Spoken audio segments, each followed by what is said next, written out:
بسم اللہ الرحمن الرحیم۔ بسم اللہ الرحمن الرحیم۔ السلام علیکم ورحمۃ اللہ۔ رمضان المبارک کے اختتام پہ ہر مسلمان کے دل میں یہ بات آتی ہے کہ مجھ سے روزوں کا حق ادا نہیں کیا گیا، جو اس ماہ مبارک کے انوارات، برکات، رحمتیں تھیں، میں ان کو نہیں سمیٹ سکا، ان سے محروم رہا، یا جو حق تھا عبادت کرنے کا، اللہ کو راضی کرنے کا، میں اس حق کو ادا نہیں کر سکا۔ تو جہاں پہ رمضان المبارک کے روزوں کا حکم دیا گیا قرآن پاک میں سورہ بقرہ کی آیت نمبر 185 میں، اس آیت کے آخری حصے میں اللہ پاک فرماتے ہیں یرید اللہ بکم اليسر ولا یرید بکم العسر ولتکملوا العدہ۔ یہ جو لفظ ولتکملوا العدہ ہے، یہ ہمیں بہت بڑی ایک تسلی دیتا ہے کہ اللہ رب العزت ہم سے آسانی چاہتے ہیں، اللہ ہمارے اوپر کوئی مشکل و مشقت نہیں چاہتے۔ اللہ رب العزت نے حکم دیا کہ تم جیسے تیسے کوشش کر کے گنتی پوری کر لو۔ رمضان کے روزے 29 ہوں یا 30 ہوں، یہ 29 یا 30 روزے رکھ لو، اس میں جو کمی کوتاہیاں یا جو کوئی لغزشیں ہوں گی ان سب کو میں معاف کر دوں گا، کہ تمہاری اس گنتی پورے کرنے کے عمل کو، ٹوٹی پھوٹی اس ان عبادات کو، ان محنتوں کو، اس میرے سامنے جھکنے کو اور میری خاطر بھوک پیاس کو برداشت کرنے کو، اس پر ہی میں تمہیں وہ اجر دوں گا کہ جس کا تم تصور بھی نہیں کر سکتے۔ روزے داروں کے لیے ہی اللہ رب العزت نے جنت کا خاص دروازہ مقرر کیا گیا ہے، جس کا نام ہے باب الریان، یعنی سیراب ہونے والوں کا دروازہ۔ اور روزے کے لیے ہی اس کے اجر کے طور پہ اللہ رب العزت نے باقی تمام عبادات کے متعلق اجر بتایا ہے، ثواب کی کچھ مقدار کا بتایا ہے، لیکن روزے کے متعلق اللہ پاک فرماتے ہیں کہ روزہ میرے لیے ہے اور میں ہی اس کا اجر ہوں، میں خود اس کا اجر ہوں۔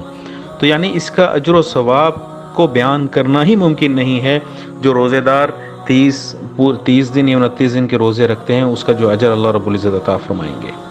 لتکملوا العدہ میں اللہ نے اس کی بڑائی بیان کی کہ اس کی گنتی بس پوری کر کے تم میرے پاس آ جاؤ، میرے حکم کو پورا کرو، اور تم میرے حکم پورا کرنے کے اندر جو تکلیفیں مشقتیں برداشت کرو گے، اس کا اجر میں خود ہوں۔ اور اب اس کا اجر کیا ہے یا اس کا انعام کیا ہے، کہ اجر تو اللہ کے علم کے اندر ہے، اللہ کی ذات علی خود ہے، لیکن جب روزے ختم ہوتے ہیں تو روزے ختم ہونے کے فوراً بعد جو چاند رات آتی ہے، جس کو ہم چاند رات کہتے ہیں، اور اگلے دن عید ادا کی جاتی ہے، اس چاند رات کو آسمانوں کے اوپر لیلۃ الجائزہ کہا جاتا ہے، یعنی کہ انعام کی رات۔ حضرت عبداللہ ابن عباس رضی اللہ تعالیٰ عنہ سے بھی روایت ہے کہ عید الفطر کی رات کو آسمانوں پہ لیلۃ الجائزہ انعام کی رات کہا جاتا ہے۔ اور اسی طرح ایک طویل روایت ہے ابو ہریرہ رضی اللہ تعالیٰ عنہ سے کہ اللہ رب العزت رمضان کی آخری رات میں سب کی مغفرت فرماتے ہیں۔ تو صحابہ نے پوچھا یا رسول اللہ کیا وہ لیلۃ القدر ہے؟ فرمایا کہ نہیں، بلکہ جب مزدور کی مزدوری کے ادا کرنے کا جو وقت ہوتا ہے، جب اس کا بدلہ دیا جاتا ہے، یہ وہ رات ہے، یہ وہ انعام کی رات ہے۔ تو یہ بہت قیمتی رات ہے۔ ابو امامہ رضی اللہ تعالیٰ عنہ سے روایت ہے کہ جو شخص دونوں عیدوں کی راتوں کو، یعنی عید الفطر اور عید الاضحیٰ کی راتوں کو اخلاص کے ساتھ اور پوری توجہ کے ساتھ اللہ رب العزت کے سامنے عبادت کرے گا،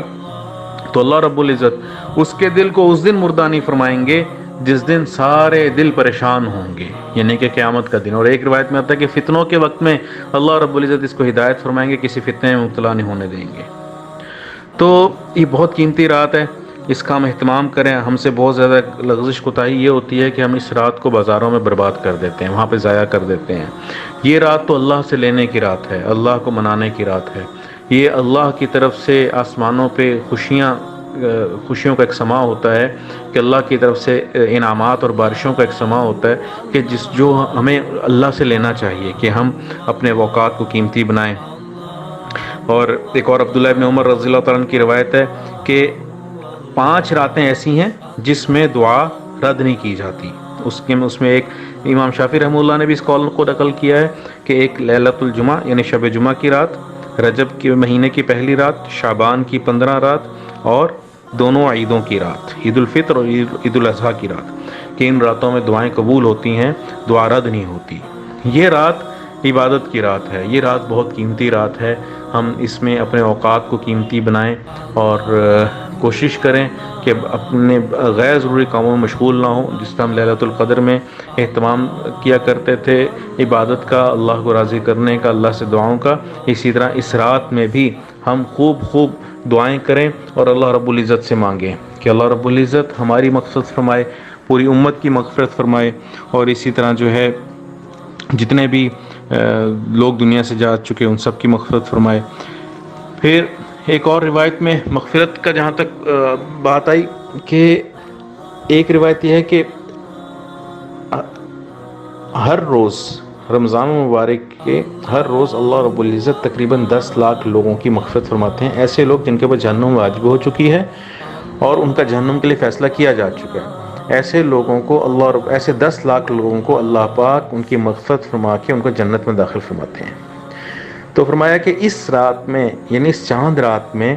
جتنے لوگوں کی یکم رمضان سے آخر رمضان تک لوگوں کی مغفرت کی جاتی ہے، ان سب کے ٹوٹل، ان سب کے مجموعے کے برابر اللہ رب العزت اس ایک رات میں اتنے لوگوں کو جہنم سے آزاد فرماتے ہیں۔ تو